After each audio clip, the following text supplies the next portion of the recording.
Kaiju number 8, Chapter 24, Episode 9. Sa huling chapter ng Kaiju number 8 ay makikita natin na may inintroduce na bagong kalaban. Makikita siyang nakasakay sa isang wyvern-type kaiju at napapaligaliran ng madami pang wyvern-type kaijus. Habang pinagmamasdan ni Hoshina lahat ng data na nakolekta niya ukol sa mga kaiju, ay iba daw ang kanyang nararamdaman. Dahil ang Kaiju number 8 daw ay parang may human vibe para sa kanya. Para kay Hoshina, nung kinalaban niya si Kaiju number 8, tila ba parang may kilos at galaw na parang tao ang nararamdaman niya sa kanya. Malalaman na ba niya? Samantalang si Kaiju number 9 naman daw ay may kakayahan na magsalita na parang ordinary human o tao. Hindi lang yon, kaya din niyang mag-transform bilang isang tao at any form. Ano na nga daw ba ang nangyayari sa mga kaiju ngayon? Si Kafka naman ay nagpapahangin sa labas at patuloy sa pag-iisip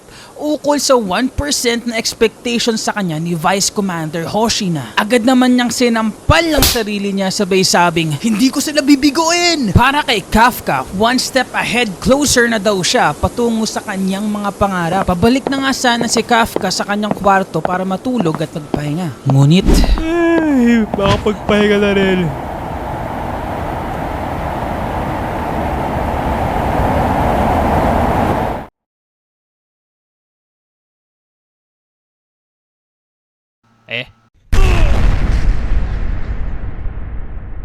sa hindi inaasahang pagkakataon na may biglang lumipad sa kanyang likuran na parang malalaking apoy o meteor. Paglingon ni Kafka, sabay-sabay ang pagsabog at bagsakan ng mga meteor sa loob ng kanilang headquarters sa Tachikawa Base. Sa lakas ng pagsabog nito ay saglit nang nadala si Kafka sa lakas ng impact nito. Pati si Kikoro Shinomiya ay biglang nagising sa lakas ng impact sa labas. Sa lakas ng pagsabog at impact, agad na rumisponde si Hoshina at tinawagan ng operation room para alamin kung ano nga ba ang nangyayari. Operation room, come in. Wika ni Hoshina. Sagot ng operation room ay bigla na lang nagbagsakan ang napakadaming kaiju sa base nila. At base daw sa current information nila, mukhang sumugod daw ang mga kaiju mula sa kalangitan. Nagulat naman si Vice Commander Hoshina sa kanyang mga narinig na impormasyon. Lalo na sa kaalaman na may kakayahan na ang mga kaiju na mag-perform ng isang aerial raid.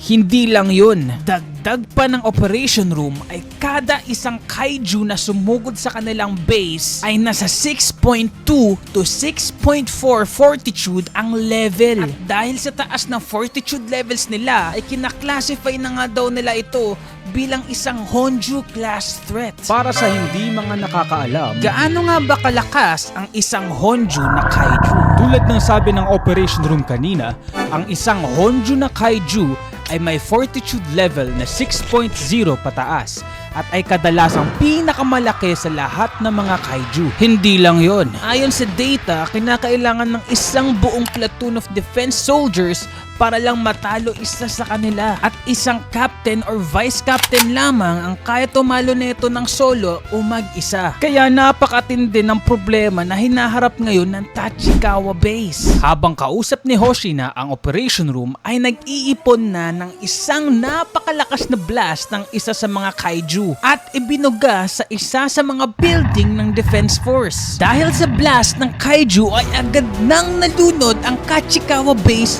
sa Sea of Flames. Tinawagan agad ni Hoshina ang Defense Force at sinabihan na maghanda ang buong Night Watch unit sa pakikipaglaban. Nagpatawag din sila ng emergency order para ipa-deploy lahat ng naka-off duty na Defense Force officers para maghanda na din sa pakikipaglaban. Agad na na-realize ni Hoshina na wala pa daw silang mga natatanggap na reports na may kinalaman sa damage sa labas ng base nila. Agad niyang naisip na baka nga ang target ng mga kaiju na ito ay ang kanilang Defense Force base. Agad namang nag-issue ng order si Hoshina na subukan na gawin ang lahat para i-lure o dalihin lahat ng mga kaiju sa training grounds at wag na wag papalabasin ng mga kaiju sa labas ng base. Si Kafka naman ay hindi makapaniwala sa mga nangyayari. Hindi niya maintindihan kung bakit biglang napapaligiran ng mga apoy ang kanilang buong base. Ngunit napansin agad ni ni Kafka ang mga lumilipad na Wyvern-type kaijus. Napaisip din siya kung bakit yung mga Wyvern-type kaijus ang nandito. Dito na niya napansin na may kakaiba at mali talagang mga nangyayari base sa kinikilos ng mga kaiju ngayon. Noong mapansin to ni Kafka, agad niyang tinawagan si Vice Captain Hoshina at sinabing, Vice Captain! Meron lamang 10 Wyvern-type kaiju na reported kada taon. At lahat ng to ay maiisa lamang na karakteristik. Lahat sila ay makikitang nag-iisa lamang. wika naman ni Hoshina, Pero bakit ngayon?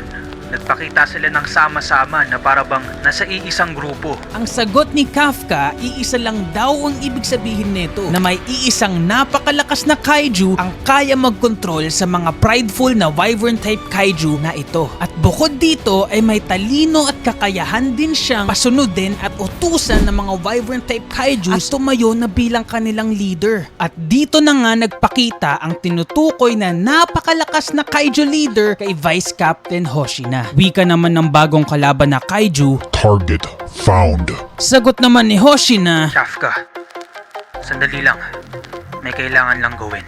at dito na nga nag-umpisa ang paglalaban ni Vice Captain Hoshina at ang bagong kaiju na leader ng mga Wyvern-type kaijus. At dahil wala si Captain Mina Ashiro, si Hoshina lamang ang tanging nag-iisang malakas na naiwan sa base na may palag sa bagong kaiju na ito. Tulad ni Kafka Hibino, isa din ako sa mga may hinahabol na pangarap. At sana masuportahan nyo ako sa aking YouTube channel para sa full video ng chapter 25 at 26, kung saan tatalakayin natin ang nangyari sa laban ni Vice Captain Hoshina at ang leader ng mga Wyvern-type kaiju.